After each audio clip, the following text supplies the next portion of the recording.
Hi guys. Okay, so I'm making a new recipe for you today. I know, I'm still alive. It's a miracle. Sorry it's been so long. What we're making is gnocchi with squash dish, and I have a New Year's Eve party to go to, so I'm bringing that with me and I'm gonna let you see how to make it. So we've got a couple things going on here. We have water boiling, or getting ready to boil. We're gonna cook our gnocchi. This is imported from Italy, and it is shelf stabilized, and it's in the Safeway here in Washington. It's at Safeway in just the pasta section on the top shelf, so it's very good. And so we're going to cook that to package direction. And what I've done so far is I've taken 2 butternut squash, on the good side, cut them in half, and I have cooked them in the microwave face down in about 1 inch of water for about 15 minutes. You want to cook them so they're pretty good and soft, because we're going to get them out of here and that's going to be kind of tough. So I've already gone ahead and done that with the other 3 halves of squash. So while I'm waiting for my water to start boiling, I'm going to go ahead and I'm going to do that with the... Okay, so once you've gotten your squash, let me get the rest of my ingredients out so you can see what we have here.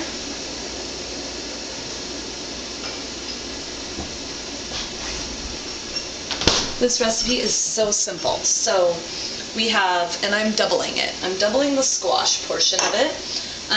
I'm not doubling the gnocchi, because last time I did and I felt like I had way too much. So we have 4 tablespoons of milk.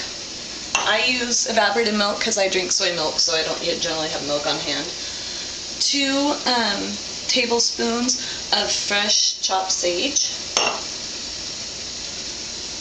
Some decorative sage. I've got some baby leaves and a couple sprigs for finishing it off.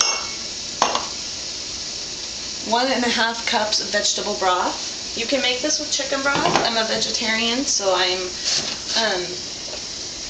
going to go ahead and use vegetable broth and omit chicken. The recipe actually has chicken. So we're going to go ahead and, like I said, cook our gnocchi. Once our water starts boiling.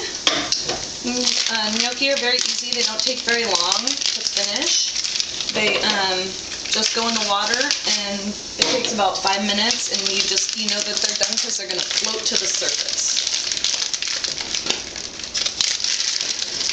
So going.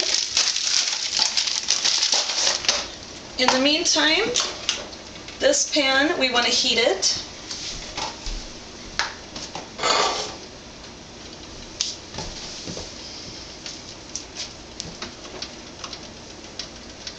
And we're going to go ahead and we're going to put our squash over there. I have already used my masher to mash it some. I'm going to do some more. I suggest the melon baller when you're getting your, that's what I use to remove my squash from its skin.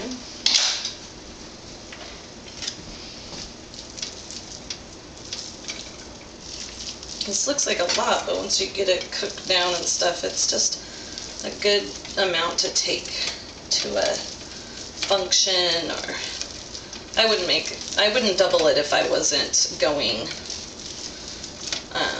to a party. Obviously I would use 1 squash. You can also use acorn squash. I prefer butternut, so I usually use that one even if recipes call for acorn squash, because butternut's just my favorite. But you can really make this with any squash that you like. Handy little masher I have is this. It's actually for ground beef, but I don't eat ground beef, so.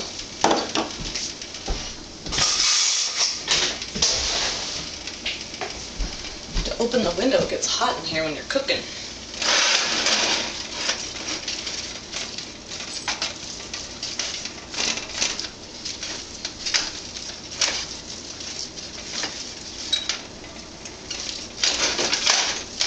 Okay. Once the pan starts heating up, we're going to go ahead and we're going to put in our vegetable broth.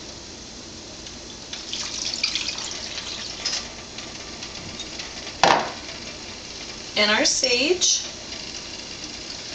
And we want to turn this up a little bit.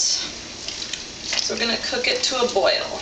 We're going to cook it to a boil and then we're going to go ahead and simmer it.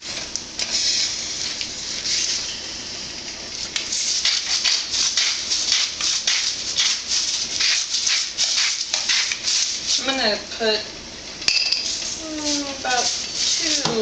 about a teaspoon of salt.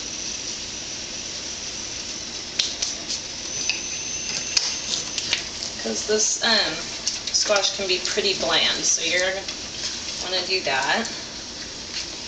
And I'm also going to add some tarragon,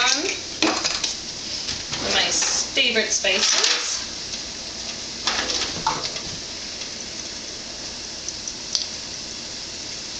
I'm going to put about a teaspoon of that in.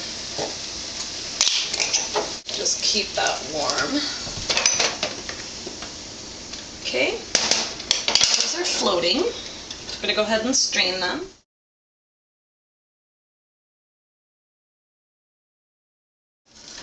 Okay, so we're going to transfer our squash over.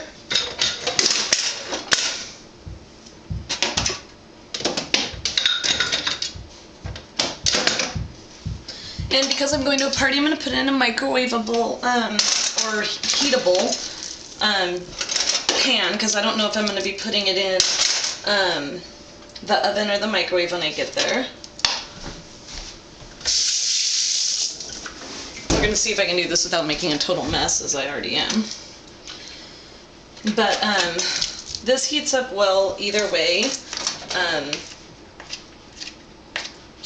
I prefer the microwave because it goes faster, because you don't want your noodles to get too soggy. Sometimes if you put in the oven for too long. So what I do is I put in half of this. We're going to have to stir it, and this is kind of a small pan. You're going to add your milk at this point. So milk is the last ingredient that goes in here, in the squash part. And it's just going to cream it up a little bit.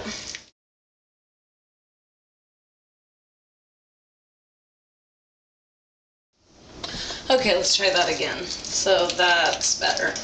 Once you have your milk stirred in, you want to go ahead and put your noodles in.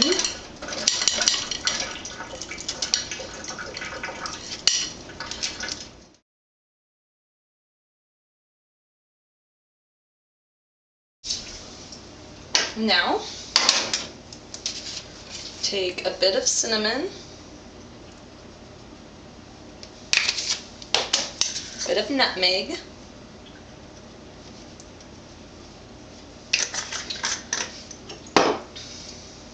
our baby sage. We've got our whole leaves. I'm going to scatter those about. Well, of course they don't want to scatter. They want to stay together. This is also good with clove, but not everybody likes clove, so I'm not putting it in. Then get your sprigs here. Find them a little home.